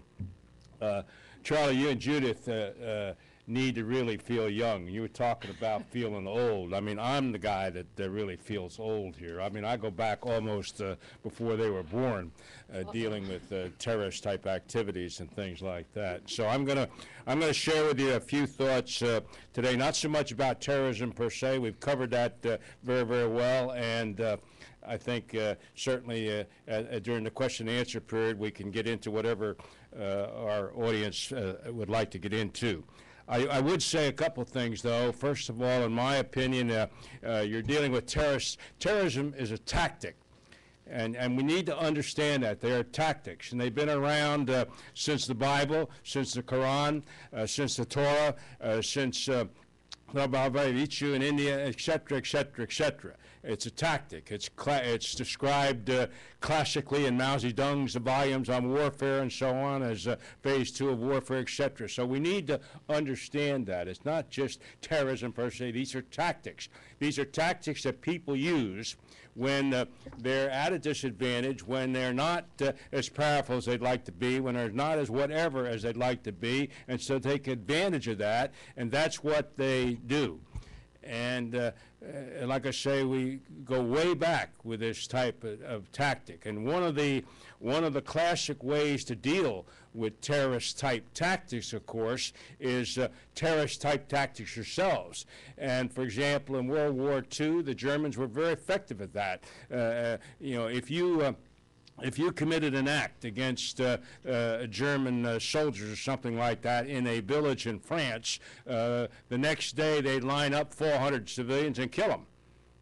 Now, we may want to applaud that end result, but we can't do that in our great nation, or we wouldn't be a great nation. We wouldn't be here today. And so we have to be very careful here. We don't want to get down at their level. We want to stay up on the high ground, the high moral ground, the high cultural ground, the high people ground, and all that. We need to go back and look at how we were created, all the education that went into that before we became a great country and the like, and all the things we've done after that and so on. Have we done some things wrong? Of course, a lot, because it's a damn poor carpenter that doesn't hit his thumb with a hammer once in a while. If you never do anything wrong, you're not doing anything.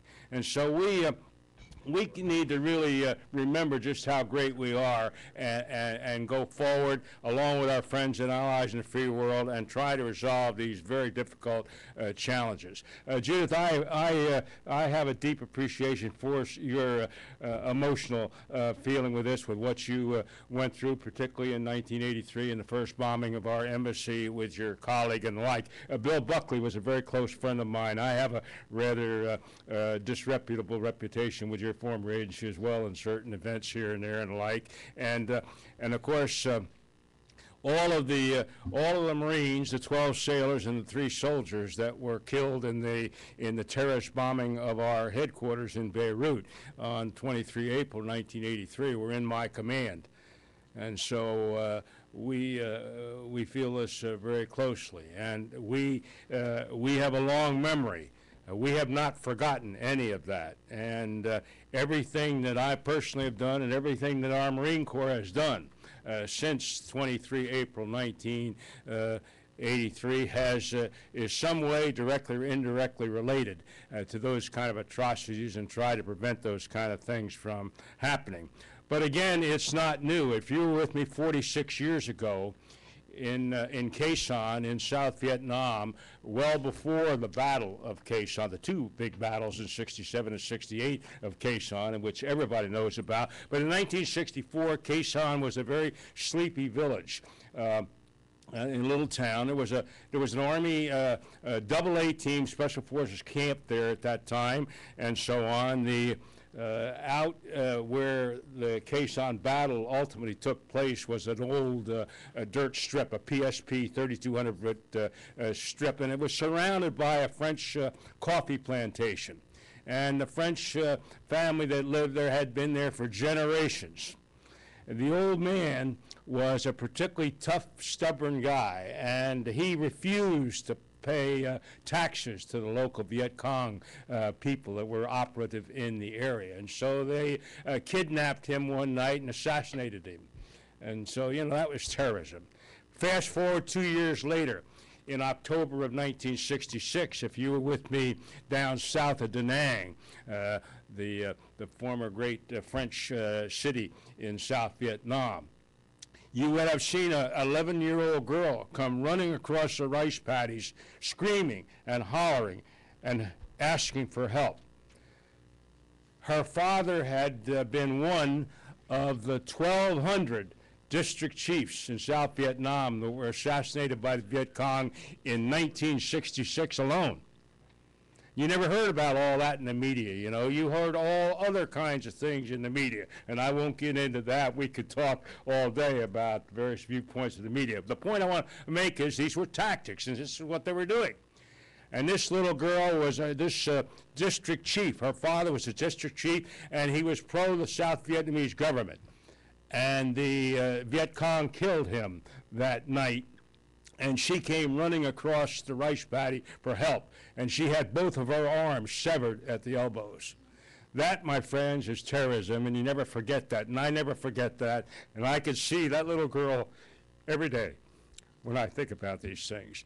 So we've got to understand what we're dealing with here in terms of tactics and the like, and we need to develop and maintain policies and tactics and techniques and courage and be able to counter it, but counter it in a civilized way. Because again, if we stoop to their kind of thought process, we're really no better than they are. Let me talk a little bit about diplomatic security and your Marine Corps' role in it. Diplomatic security and the Marine Corps' role, of course, goes back to formally to right after World War II in 1947, when up till then the State Department had really hired civilian-type guards for protection in their embassies and consuls overseas. Some of these old-type guards were Americans, many were foreigners, and the like. And the end result of all that was it wasn't very satisfactory. Now, your Marine Corps and the State Department have a long history of quietly working together through the years. I mean, it goes all the way back to events like Tripoli in 1812 and raising the flag there during it. We played a big role with Archduke Gillespie and his efforts there in the mid-1800s and the like. And so there's a long history of partnership here that goes on quietly with the State Department. And there's a lot of mutual respect as well. And so the Department of State and the Department of Defense got together in 1947 and early 48 and took advantage of the then Foreign Protection Act of 1946, and later they changed it to another law, Public Law 1201 or whatever it was. But at any rate, the point is we committed our first 55 or so Marines to provide security to embassies and the like. We gave them a 10-day type of school held over at the Foreign Security Institute here in Arlington and the like. And of course, since then, that has grown to about 1,400 people around the world. And we have now the Marine Security Guard group, if you will, and that's they're located at Quantico. They're building very new facilities down there, the latest in high-tech classrooms and the like, and they have facilities there now to teach these young warriors everything they need to know about what their duties will be and when they go out to work for the State Department in the various embassies and consuls around the world. And sometime, if you get a chance, you ought to go down and visit it. You just tell the colonel down there that I sent you and the like, and he'll let you in there. But he's a good man. He's an African-American guy, a really long ball hitter named Robinson. He's been in the infantry. He's fought in Iraq and Afghanistan, and I've watched him grow since he was a young kid because his father worked for me. His father was a major liaison officer with me at Fort out in Seattle, Washington, where the Army was conducting all of their testing in the 60s and 70s. I told you you're going to feel young when I get done talking. But at any rate, they do it right. And I want to say that you need to understand that the mission of the Marines is not to provide overall security for the embassies and consuls around the world. That requirement is to be filled by the host nation. And that's the rule, that's the agreement, that's the understanding. We provide internal security, protect classified material, and do whatever else we have to do to provide security. Now, whatever else we have to do is the main part of our mission, and that's our mission as far as the United States is concerned. There's a little clause in our mission statement that says whatever other duties the President describes, and that applies to the whole Marine Corps. And so our people get a lot of specialized training. Today, if you're a young Marine Security Guard Marine, you have probably served in Iraq or Afghanistan or both, or you may have only served, have served elsewhere. You have been well schooled. Your basic training includes not only recruit training or boot camp, but of course you all go through the School of Infantry and that type of thing. So you're a pretty savvy young warrior, regardless of age, before you enter this program. When you enter this program as a sergeant and below, you have to be single. You have to agree to remain single for 39 months. You have to have 39 months of duty to perform. And so all of these young guards, except for the commanders, who are staff non-commissioned officers, they're single. And therefore, they're not distracted about anything else around the world except to do their mission. They're single because each commandant tells them you will be single, and that's it. And of course, again, times have changed. When I enlisted in the Marine Corps in 1950, you had to be a sergeant with 7 years service to request permission from your commanding officer to be married. I just want to tell you how things have changed.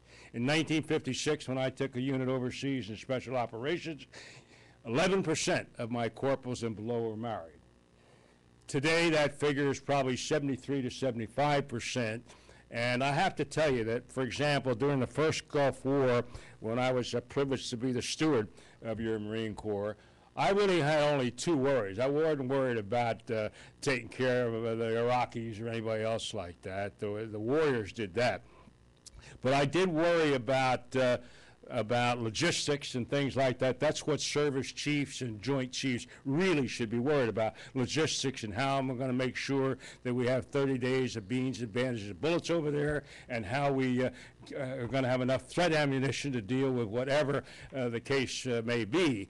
My second worry was who in the hell was going to run the 18 child care centers around the Marine Corps, because all the volunteers and everything were gone.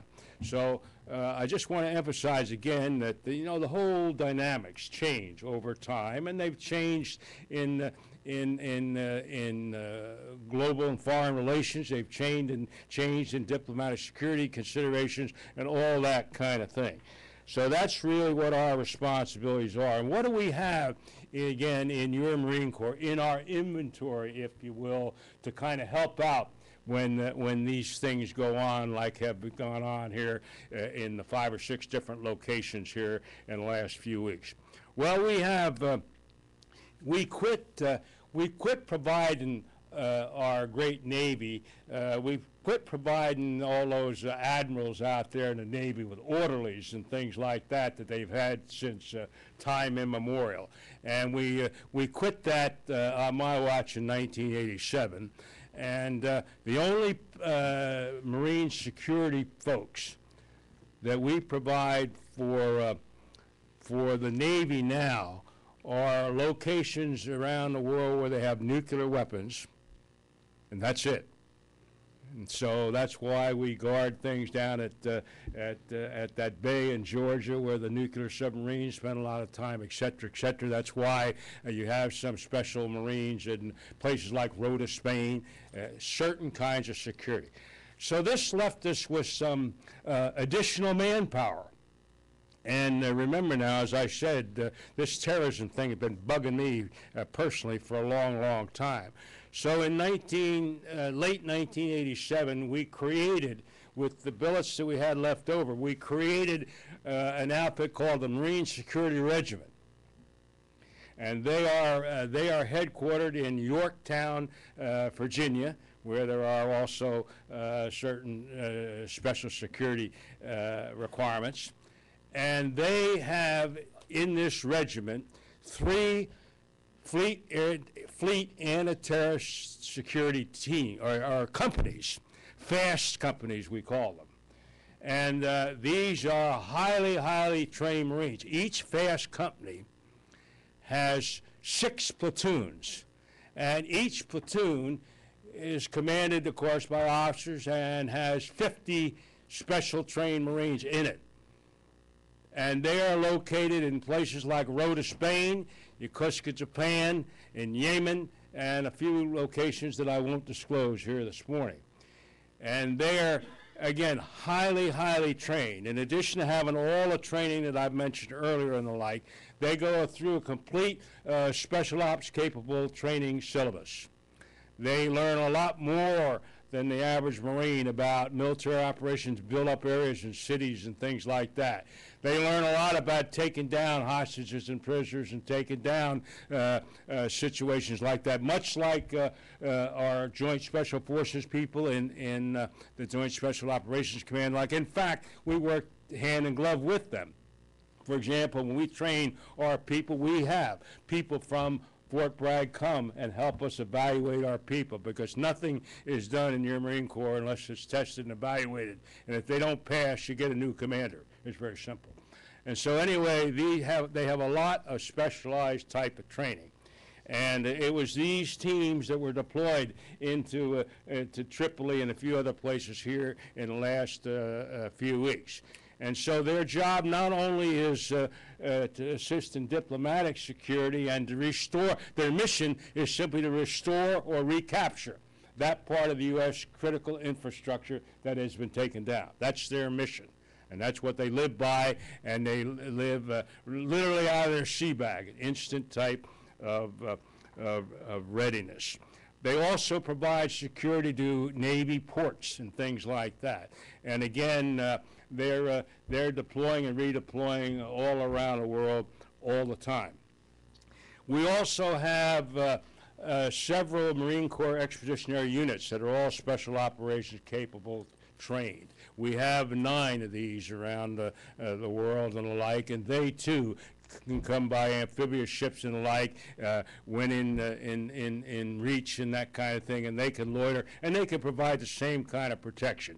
And they're trained to rescue prisoners or hostages and things like that. It's not rocket science. If all of you were held hostage by some Islamic or other radicals, then you'd be in here, and you need to learn and you need to read what the State Department and the Department of Defense puts out if you ever are captured. And Judith alluded to a little bit of that, and so did Charles. But for example, if you're a hostage in this room and a group comes in to rescue you, they would probably come at night, because it's easier to operate at night and do these kind of things.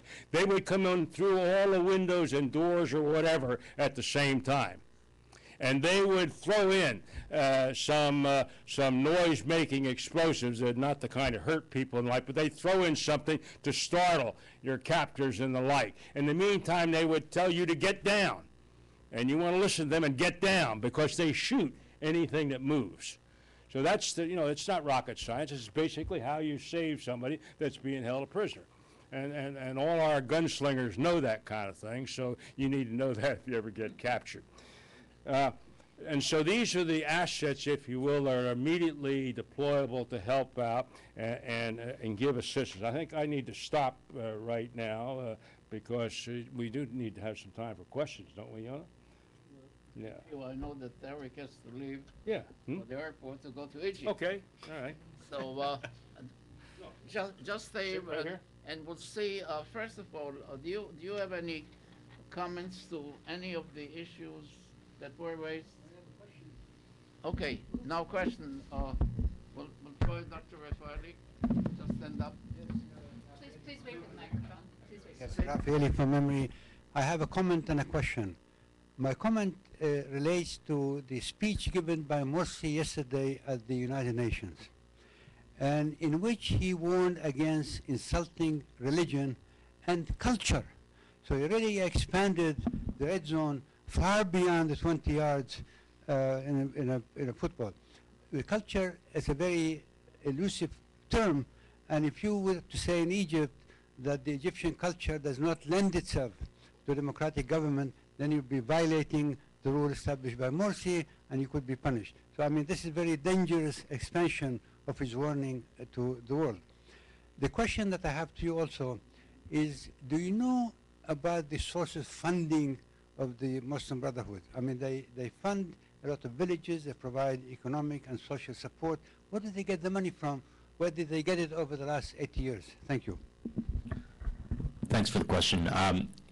So I had mentioned that becoming a Muslim brother is a 5 to 8 year process during which brothers elevate through 5 different tiers of membership before they're, the Acham, all that last membership. The third level is called Muntasib.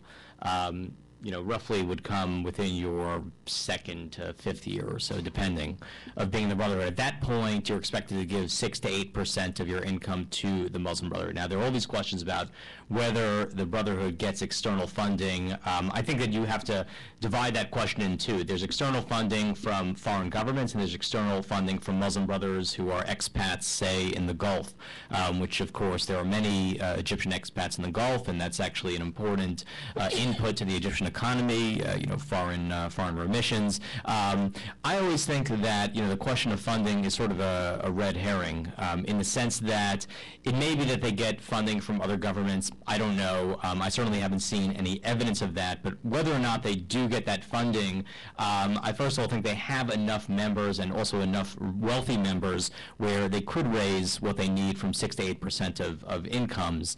And secondly, even with or without the foreign funding, let's say from foreign governments, the bottom line is that the Brotherhood has the domestic support, and that's domestic support they've built up over 84 years through all sorts of grassroots mobilizing. So, I think it's going to be very, very difficult to change the Brotherhood. I think it's very unlikely that they'll break apart anytime soon. I think they're going to have a lot of staying power, and I think they're going to be a tremendous challenge to American interests, which is why it's so important, I think, to throw down the gauntlet now, rather than, kind of waiting it out, seeing if they'll change. My research into them and, meetings with many of their leaders, including Morsi, suggests that that's very unlikely. Okay, right there. Congratulations. Thank you. Congratulations to everybody for all your lectures and conference. I have really learned a lot about them. But I especially want to remember today, especially if our high holidays are over, about the Argentinian case, our synagogue that was destroyed, and they killed a lot of Jews. That was the Hezbollah, not Al Qaeda, and also the Tehran hostages, the Iran, was not Al Qaeda, was Hezbollah. And that was probably one of the reasons why Carter was not reelected, and probably what's happening in Syria now and the active participation of Iran is going to be the reason why Obama is not reelected if he doesn't take the right answers or the right actions. Thank you. Next, Mike. Yeah, thanks very much. I'm sorry Daniela left because I had some questions for her, but I have follow-up questions for Dr. Yaffe and the ambassador. First of all, you mentioned Ames' death. When I was on the Foreign Relations Committee staff, I was looking at foreign aid in early '83, and besides the agency people, Bill McIntyre and the AID people were killed too, which is one of the reasons when I was recruited by State Department Counterterrorism Office, I was motivated. And whenever the Shiites complain that we don't do enough for them, it really bothers me. But you made an interesting comment, and I'd like to get the ambassador's feel too, that events are not wrapped up neatly for the nightly news. And being an ex-journalist too, I understand that. But there's been a lot of criticism of the Obama administration for not being more forthcoming on what happened in Libya. I wonder what your guess is, what the kind of barriers in getting, or difficulties in getting accurate and quick information. When you're talking about the inaccurate information, I remember during Lebanese hostage crisis, one of my colleagues in SCT talked about the sleazebag file. All these people coming in with false reports. Yeah, that's right. And my impression is in Libya, we don't have a lot of intelligence resources. And for the ambassador, you mentioned the budget issue. And I don't know if you personally ran into cases where the embassy has requested security upgrades and they were delayed for one reason or other. And you talk about going back to normal. Well, I've dealt with State Department counterterrorism budgets. I'm not speaking for diplomatic security, if anybody's here to pipe in. But I know there's many times they've requested upgrades, or the embassy has, and with the congressional staff, especially on the House side, cutting back State Department budgets, how do you get what Daniela called, the equivalent of body armor for the diplomats who, I think as you pointed out, there's a long tension between getting out in the field, getting information, and the security requirements. Thank you. Well, I'm not sure what the question is you want me to answer. Yes, sleazebag factor, very high. But what is the question exactly? Well, you don't deal with nice people. If you want terrorist information, who are you going to get your best information from? People who do it. or people who want you to believe that that guy's doing it, but I don't like that guy. I never liked his family or his clan, or we're at war with that organization. And I'm going to use the Americans to get rid of an enemy of mine. There's a lot of that factor as well. You can't penetrate these organizations. I mean, there's a great theory in how do you do counterterrorism, or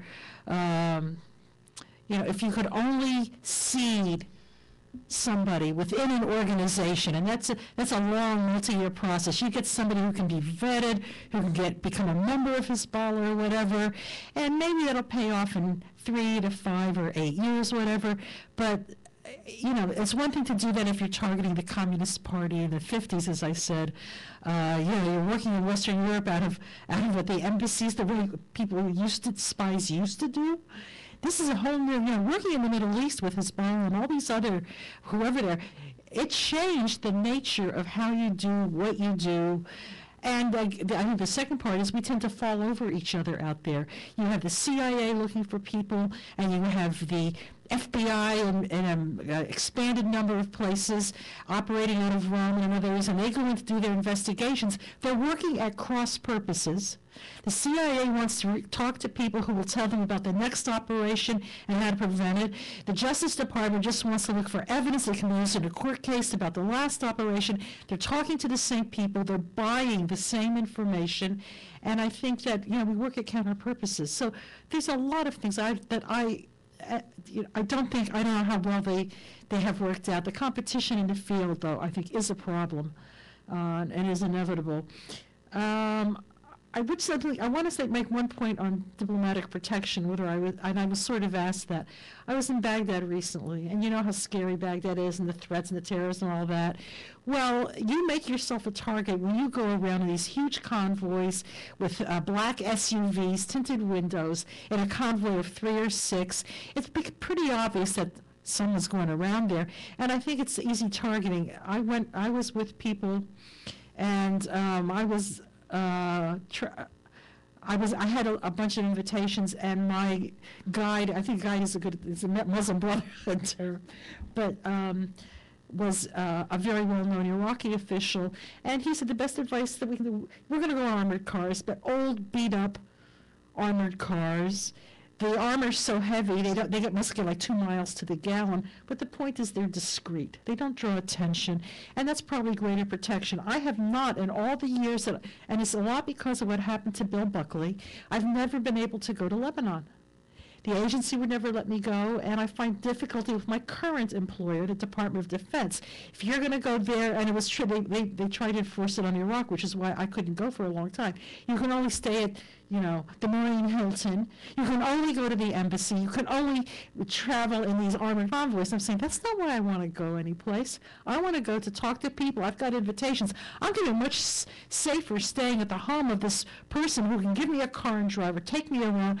Nobody's going to, I'm under the radar. No, you can't do that. Sorry. So I have not been able to do the kind of things until, I get a little cranky now. But I'm simply saying this protection thing, and we're damned if we do, I think, and damned if we don't.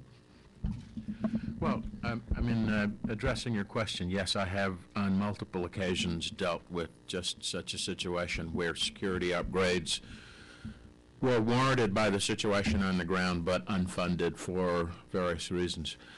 When I was talking about what I call the impediments, and I was deliberately general, bureaucratic limitations, budget restrictions, political realities, or however I formulated it. But over the years, what I've really come to realize is that it's really corporate culture, bureaucratic culture, and human nature. And I guess to illustrate that, I'll get out of diplomatic security and talk about an incident from Vietnam from the 60s when I was in a strategic reconnaissance organization. And our teams were finding evidence of armored vehicle movement in the jungle. I mean, you just don't normally think of tanks and jungles as going together. But a couple started bringing back photos, and they weren't bicycle tracks, okay?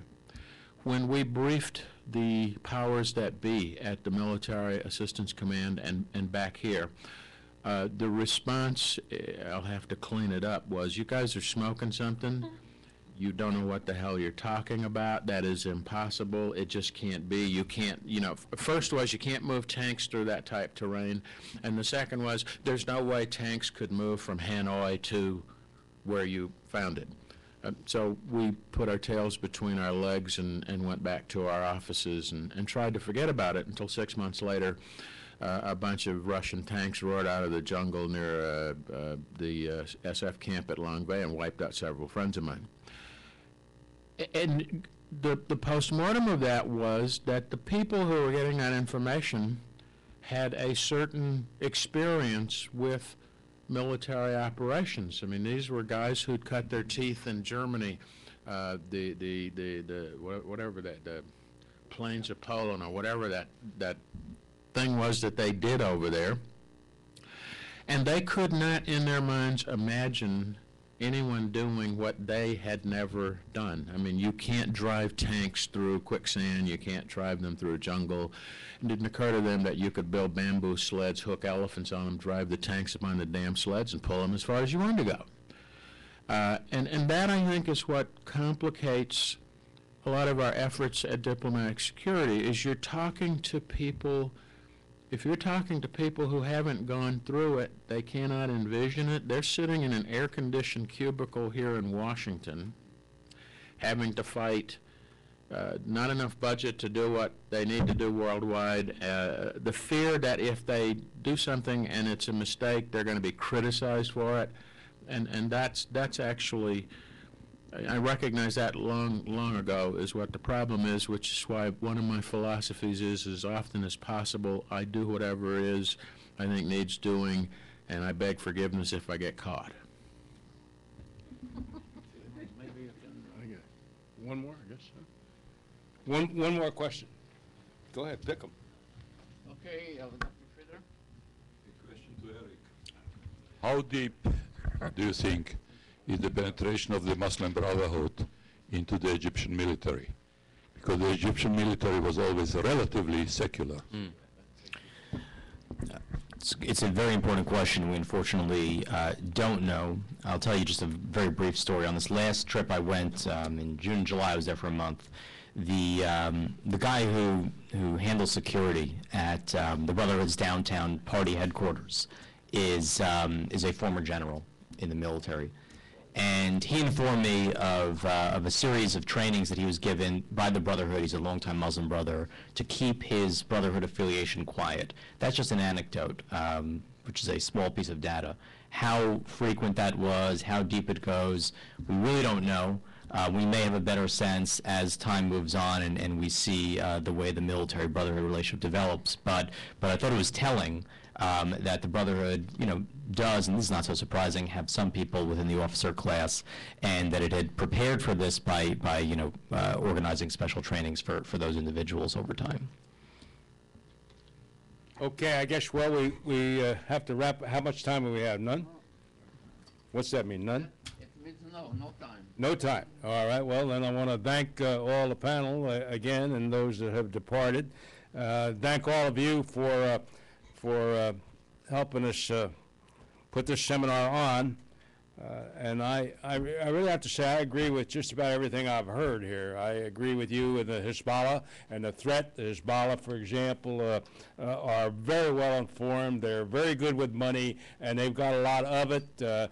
They were responsible for the terrorist bombing of our headquarters in Beirut. They're very active right now in Venezuela and places like that, and so they're a group to be watched. And so it's more than just the so-called Al-Qaeda. These people are bad people, and nobody mentioned today the one thing that we really have as a challenge for the future, and that is how do we reconcile what we stand for in our country and in the free world really as we know it today, and how do we balance this idea of having a constitution and all of that kind of thing, and having that within a framework of law, as opposed to the Islamic tradition, for example, which has a law higher than that kind of thing. These are the kind of tough, perplexing questions out there that really get to the root